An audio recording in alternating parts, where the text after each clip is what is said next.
Assalamualaikum warahmatullahi wabarakatuh. Kami dari kelompok 4 kelas B mau membahas isi presentasi dari kelompok 4 kelas A, di mana materinya yaitu marketing politik di era multipartai.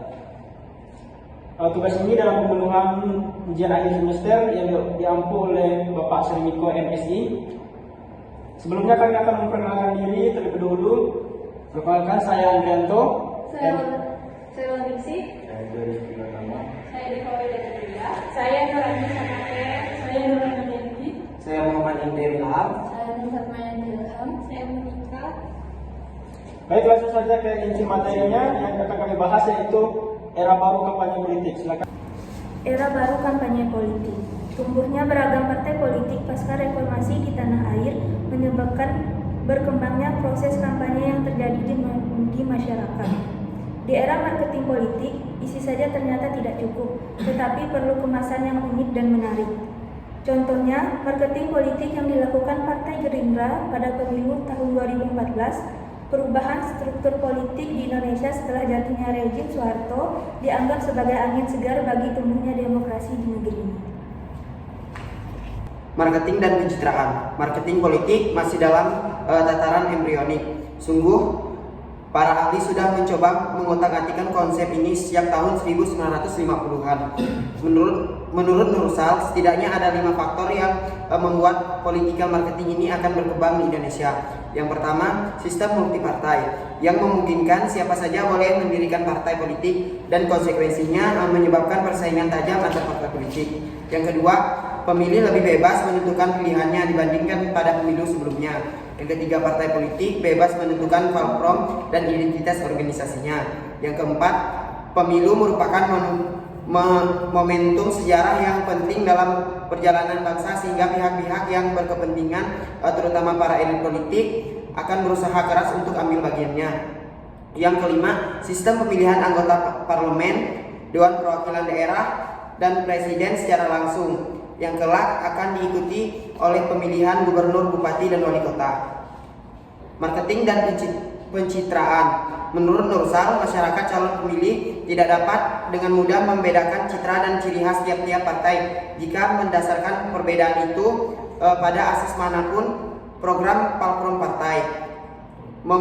Memosisikan partai politik pembeda ini, partai yang lain ini penting untuk masyarakat agar masyarakat dapat memiliki alasan mengapa memilih partainya.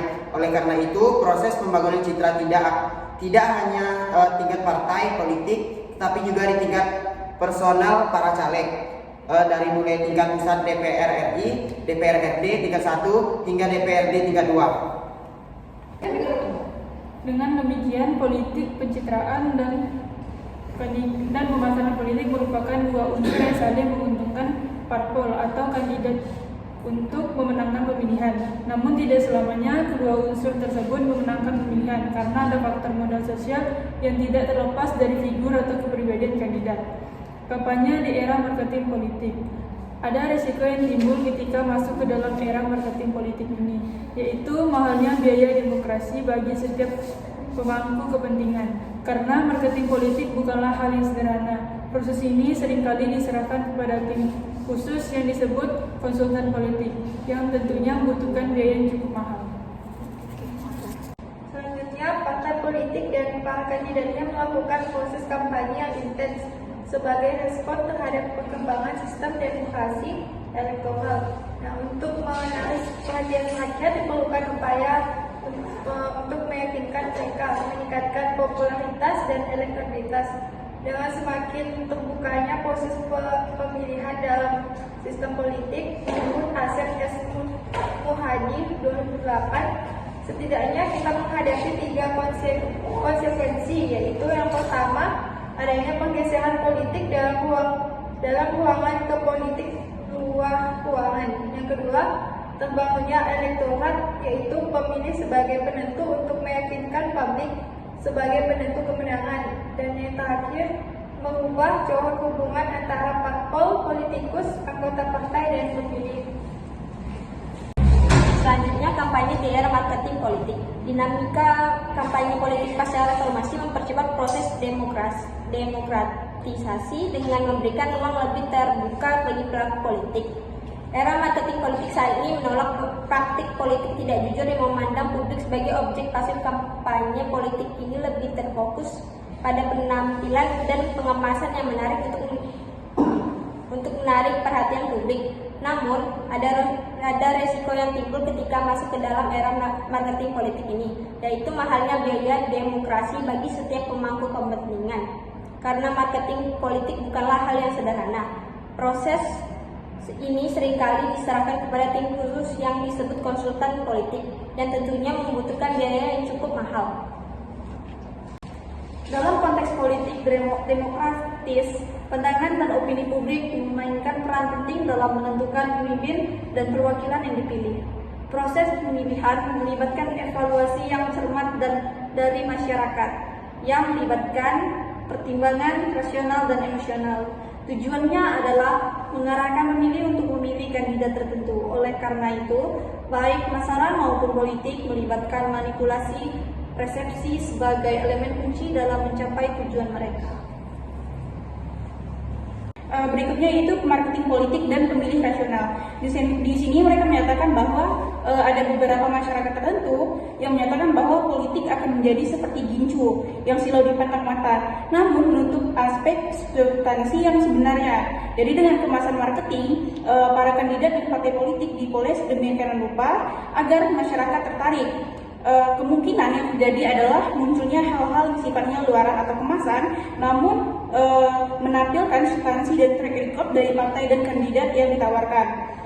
Untuk penentuan kinerja political marketing yang bisa diukur melalui perangkat riset pemasaran, yang pertama ada pangsa suara atau share of the vote, kemudian ada perolehan kursi atau share on, kemudian tingkat kepercayaan para pemilih atau vote confidence, kemudian pengaruh timbal balik dengan para pemilih atau voter interaction, kemudian tingkat kepuasan para pemilih atau vote satisfaction.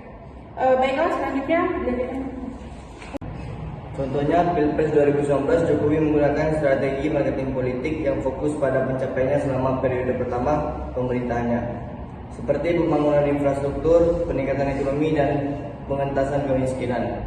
Tim kampanyenya juga gencar melakukan kampanye door-to-door dan memanfaatkan kekuatan relawan.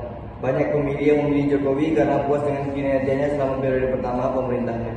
Mereka juga menilai Jokowi sebagai pemimpin yang stabil dan berpengalaman. Oke, untuk pertanyaan yang ketiga, bagaimana strategi marketing politik dapat meningkatkan keterlibatan dan partisipasi pemilih dalam proses demokrasi? Dan apa saja tantangan yang dihadapi dalam menerapkan strategi tersebut di Indonesia?